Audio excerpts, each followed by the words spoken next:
Hey guys, so today I wanted to talk to you about skincare because I've been asked so much recently about my skincare routine. But before I talk about my skincare routine, I want to talk to you about my brush care and hygiene. The truth is, we can clean our skin as much as we want, but if we aren't cleaning our brushes, what is the point?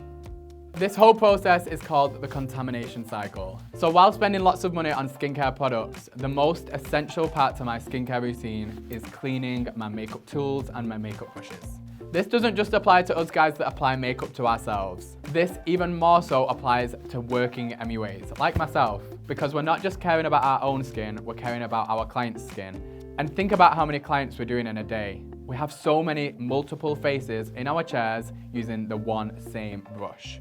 It's so important that we're cleaning our brushes. Our brushes are our babies. We wouldn't be able to do what we're doing without them. Let's respect them, give them what they deserve. If we are using dirty makeup brushes on our clean skin will not be clean skin. We're gonna undermine all our skincare efforts. To break that cycle, I use a product called IsoClean. You guys know I rant about it all the time and for good reason. So there's obviously many different brush cleaners on the market, but this one is one that just really works well for me and with my kit. It truly is the quickest start to our journey to better skin. So I highly recommend you guys give it a go. Let me know what you think, and remember, clean brushes, clear skin.